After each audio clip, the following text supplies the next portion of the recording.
Vérifions la qualité de votre foi qui est bien plus précieuse que l'or. Cet or vient pourtant à disparaître qu'on vérifie par le feu. Tout cela doit donner à Dieu une louange, gloire et honneur. On se révélera Jésus-Christ, lui que vous aimez sans l'avoir vu, en qui vous croyez sans le voir encore. Et vous tressaillez d'une joie inévitable qui vous transfigure.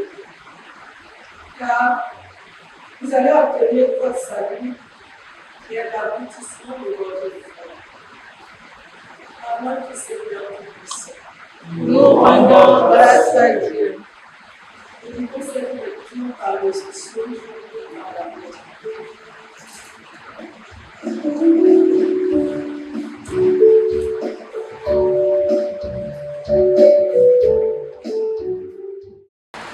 Le pardon est important quand nous traversons un moment de Dieu. L'anthropologue, l'apôtre qui a beaucoup étudié les traditions africaines, disait quand il y a deuil dans la culture africaine, il y a toujours double deuil. Il y a une mort physique, mais il y a aussi une mort psychologique. Parce qu'il y a souvent beaucoup de disputes et de querelles. Beaucoup de disparitions et de deuil dans nos traditions africaines, quelles que soient les traditions, que ce soit en Afrique de l'Ouest, de l'Est, ou chez nous ici au Congo, dans toutes les cultures de notre pays, nous avons ce problème souvent de contradictions, de malentendus et quelquefois même d'exagération. Jésus nous invite au pardon, que le départ de notre Père Alain ne soit pas un leitmotiv ou une occasion de dispute, de division au sein de la famille ou entre les amis. Le pardon, parce que nous mettons tout entre les mains du Seigneur. C'est Dieu qui connaît le sens de notre vie parce qu'il en est l'origine. C'est Dieu qui donne la vie, c'est aussi Dieu qui reprend sa vie. Il ne nous appartient pas à nous, les hommes, de donner des explications théologiques sur la mort des uns et des autres. Devant la mort, nous devons donc retenir le message central de Jésus. Message de pardon et message de réconciliation. C'est le plus grand témoignage que nous pouvons donner à notre frère Alain. De là où il se trouve, c'est pour cela que nous avons choisi la couleur blanche et la couleur de la résurrection. Nous croyons qu'il est ressuscité et qu'il partage la gloire éternelle auprès de son Dieu. Et le plus grand témoignage que nous pouvons lui rendre, lui qui est déjà auprès du Seigneur, c'est le témoignage d'amour et de réconciliation.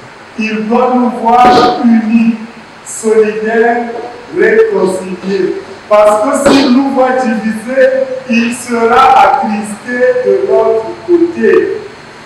Il doit nous voir unis, réconciliés et vivant à travers l'amour. On lui a offert des fleurs, on lui a offert des hommages, on lui a offert toutes les rhétoriques qu'on a pu à travers notre inspiration. C'est un signe d'amour et il est content. Mais au-delà de cela, le plus grand cadeau que nous pouvons lui donner, c'est ce cadeau d'amour et de réconciliation. Que cet événement ne soit pas un événement qui nous disperse, mais que ce soit plutôt un événement triste à l'origine, mais qui nous soude comme membre de la famille et qui nous soude comme amis. Pour que lui aussi, il est avec nous. Il est là. Son âme est au milieu de nous.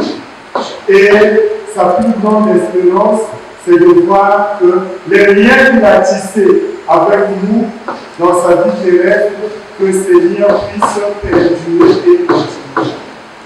Ne coupons pas les liens, comme disent les Français, ne coupons pas les ponts. Ressoudons les ponts, donnons-nous les pêches pour que les uns et les autres, nous puissions nous soutenir dans ce moment difficile. Ne nous constituons pas en petits groupes. Nous sommes appelés à l'unité. Pardon aussi par rapport à nous-mêmes. Parce que la mort, c'est aussi un événement pour vécu psychologiquement. Et c'est un événement qui peut nous bloquer, faire de telle sorte qu'on demeure éternellement triste et attristé. Ça ne doit pas être le cas. Le Seigneur nous appelle au pardon. Souvent, on nous enseigne le pardon envers les autres. Mais avant de pardonner les autres, nous devons d'abord nous pardonner nous-mêmes. Il y a un théologien français qui s'appelle Michel Lebrun qui insiste beaucoup sur le pardon personnel. Avant de pardonner les autres, sois d'abord en mesure de te pardonner. Il y a des gens qui ne se sont jamais pardonnés, qui n'ont jamais pardonné les erreurs qu'ils ont eu à commettre dans leur jeunesse, qui n'ont jamais pardonné les infidélités de leurs parents, de leurs conjoints, de leurs épouses, qui n'ont jamais pardonné les trahisons de leurs proches et de leurs amis, qui n'ont jamais pardonné la disparition de leurs proches, des amis, des membres de leur famille. Et nous devenons des gens blessés, des gens qui ne sont pas épanouis parce qu'on a été bloqué à un certain état de notre vie. Se pardonner soi-même, c'est ouvrir le cœur au message d'amour et de réconciliation que le Christ nous a apporté. Message de purification, qu'on puisse aller de l'avant, qu'on puisse tout donner au Seigneur. Dieu sait ce qui est bien pour nous. Et nous ne sommes pas obligés d'avoir une réponse claire et limpide à tous les événements tristes que nous rencontrons dans notre vie. Quelquefois, nous avons besoin du temps, nous avons besoin d'espérance, et dans le futur, le Seigneur nous donnera une réponse. Quelquefois, les interrogations valent mieux que les réponses simples et rapides. Donnons le temps au Seigneur qui nous donne la force et le courage de traverser ce moment de deuil. Donnons le temps au Seigneur qui nous inspire, qui nous purifie et qui nous réconcilie avec nous-mêmes.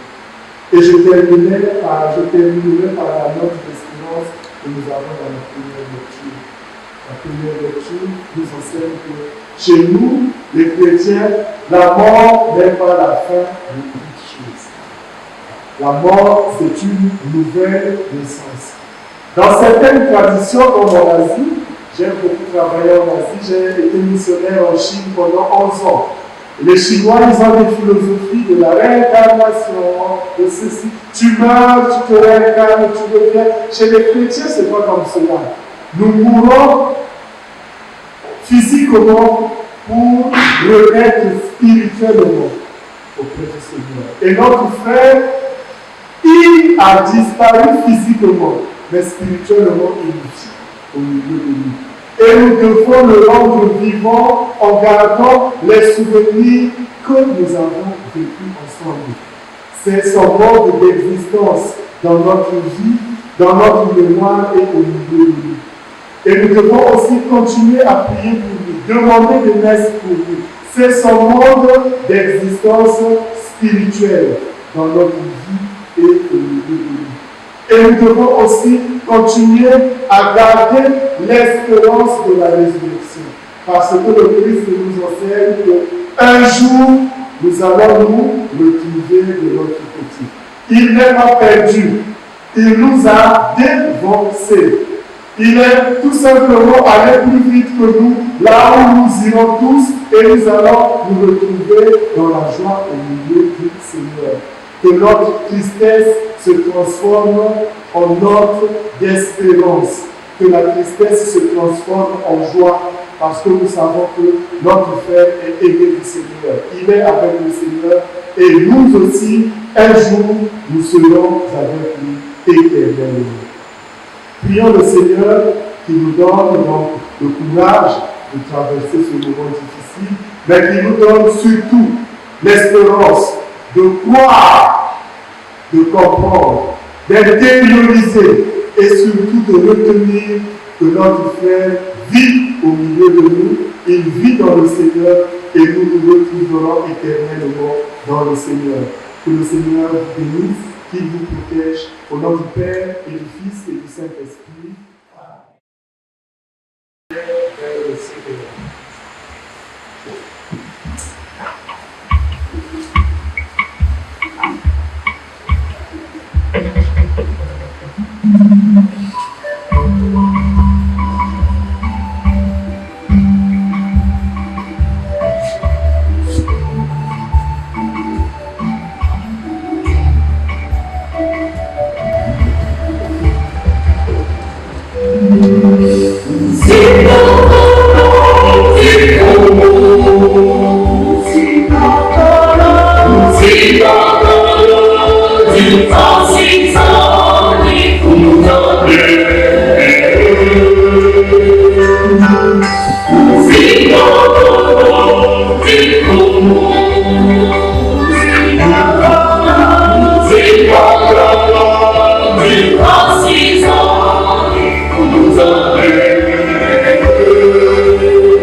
Faites de même pour le salut du monde entier en sacrifice et de par Christ notre Seigneur.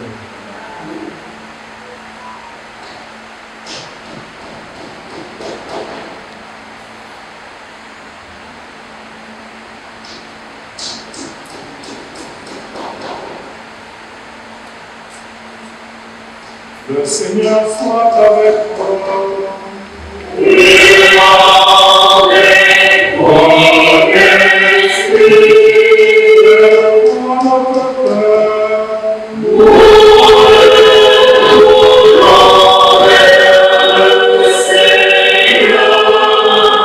gloire soit Seigneur notre Dieu.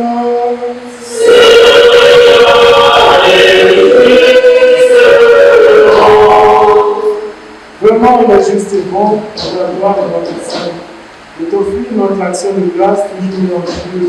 Seigneur, Père très saint, Dieu l'éternel et tout-puissant. En louant tes saints martyrs, c'est toi que nous exaltons. Et leur passion révèle l'œuvre admirable de ta puissance. Tu leur donnes en ta bonté de croire avec ardeur, de persévérer sans faiblir et de vaincre dans le combat par le Christ notre Seigneur. C'est pourquoi le ciel et la terre t'adorent, ils chantent le concile nouveau. Et nous-mêmes, unissons notre voix à celle des anges de ta grâce.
Il leur dit grâce, il remplit le repas à ses disciples en disant: prenez et mangez en tous.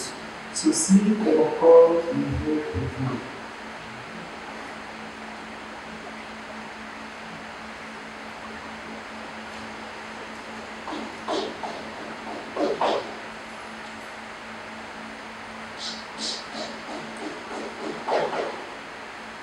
De même, après le repas, de tout notre péché. De nouveau, et votre grâce et la grâce des disciples en disant, prenez et buvez-en tous, car ceci est la coupe de nos sangs. Le sang de l'alliance suprême et éternelle, qui sera versé pour vous et pour la multitude en rémission du péché.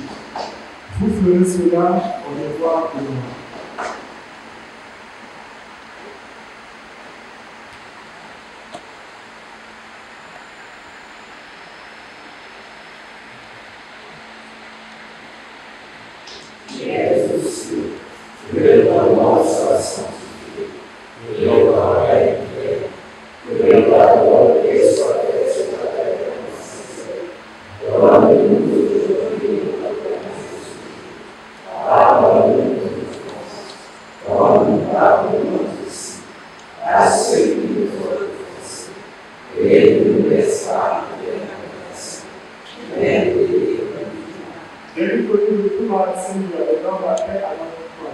Soutenu par la miséricorde, nous serons libérés de tout péché. C'est la gloire, la patience, le règne, la puissance et la gloire, pour les siècles des siècles. Seigneur Jésus-Christ, tu as dit à tes apôtres, je vous laisse la paix, je vous donne ma paix. Ne regarde pas mon péché, mais la foi de ton Église. Pour que ta volonté s'accomplisse, donne toujours cette paix et conduis la vérité parfaite, toi qui viserais pour les siècles des siècles. Amen. Donnons-nous la paix du Seigneur, que ce signe de paix puisse nous réconcilier, que ce signe de paix puisse consolider en nous l'espérance, la joie et la résurrection. Que la paix du Seigneur soit toujours avec vous. Et avec votre esprit. Dans la charité du Christ, donnez-vous la paix.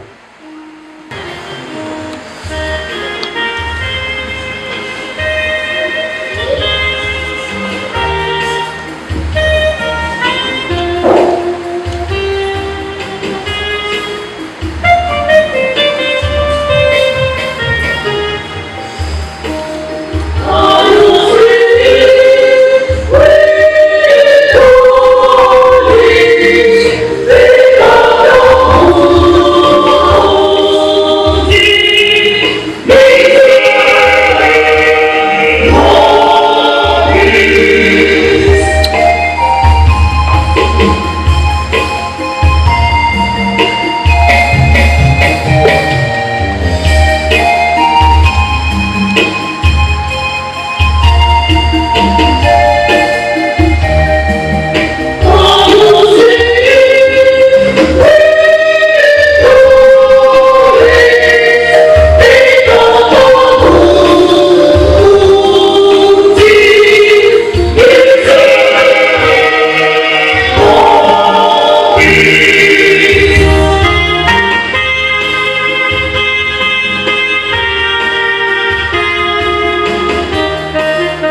travailler au l'évangile du salut de tous. Par Jésus-Christ, ton Fils, notre Sauveur, qui vit et règne avec toi dans l'unité du Saint-Esprit, Dieu pour les siècles des siècles. Amen. Je vais vous asseoir.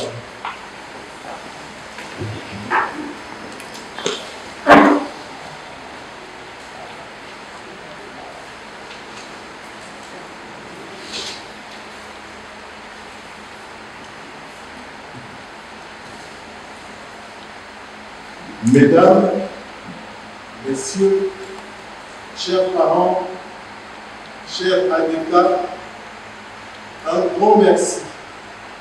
Un merci pour chacun, pour notre présence à ce rendez-vous, en présence de notre Seigneur et Sauveur, moment de communion, de prière, de recueillement, de méditation, d'accompagnement et de fortification. Nous en avons tous besoin, Adeka y compris. Certains événements, par leur ampleur et les mois qu'ils suscitent, ont la capacité de créer une illusion sur la notion du temps.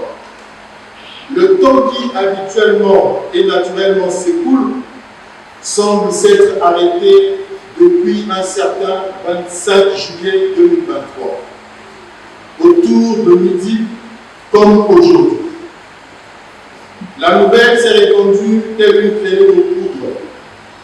Adeka a été rappelé au Père, par le Père, lui-même au service et pour le bénéfice de ses autres frères et sœurs. Adeka, notre Adeka, as-tu achevé la mission que le Seigneur ton Père t'a confiée ici-bas? Adeka, point n'est besoin de s'interroger sur la volonté du Père Céleste, car il agit et commande dans toute la plénitude de sa puissance et en toute souveraineté. Stupeur générale, immense tristesse, mais il a fallu très vite se rendre à l'évidence. Dieu a donné, Dieu a remis, que son saint nom soit glorifié. Adeka, tu as répondu avec empressement à la volonté de ton Père, rendez-vous auquel tu t'es préparé des années durant, en vivant selon l'enseignement de l'Évangile, dans l'amour de ton Créateur, mais aussi de ton prochain. Adeka, parler de la mort comme une disparition en pensant à toi est pour nous absolument incongru. Car il est écrit dans Apocalypse 14, 13, heureux ceux qui meurent dans le Christ. Fort de cette assurance, nous faisons nôtre cette réflexion de ce grand penseur qui déclare si justement: il y a quelque chose de plus fort que la mort, c'est la présence des absents dans la mémoire des vivants. J'ai cité Jean d'Ormesson. Homme au cœur débordant d'amour, d'empathie et de générosité. Chrétien dans l'âme et dans la vie de tous les jours, au milieu de tes semblables. Tu te mets parmi nous, tellement les faits et gestes de notre quotidien nous ramènent à toi. Tu nous observes, tu nous écoutes, tu te moques bien de nous. Adeka, tu t'es absenté trop vite et trop tôt, mais le temps n'aura jamais raison du merveilleux souvenir imprimé en chacun de nous.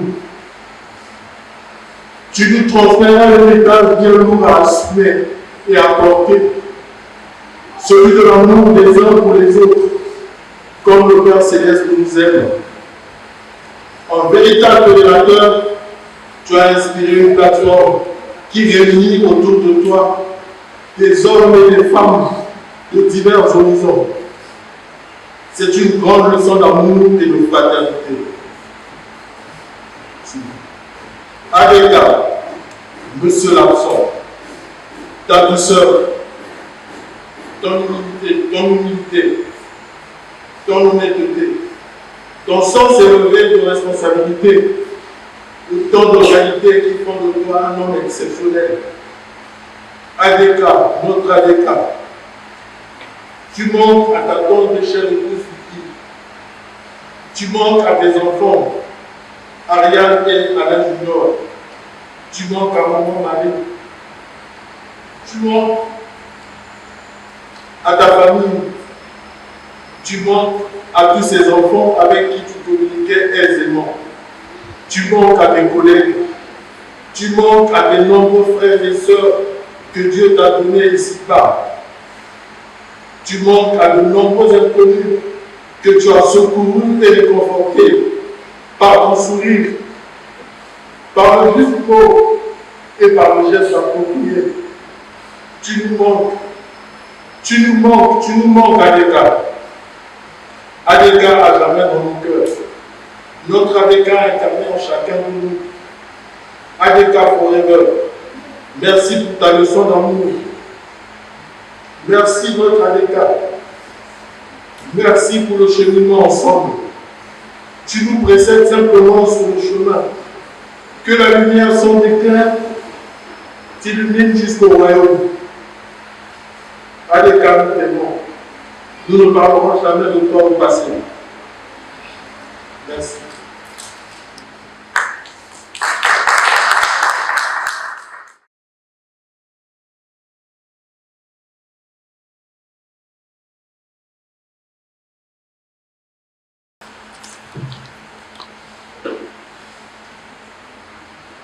Il y a eu beaucoup d'émotions dans cette célébration eucharistique et je n'en suis pas épargné. Quand le Père Raphaël m'a appelé pour célébrer cette messe, il m'a brièvement expliqué que comme il est occupé, Monseigneur n'est pas là, il va le remplacer à une célébration de funérailles.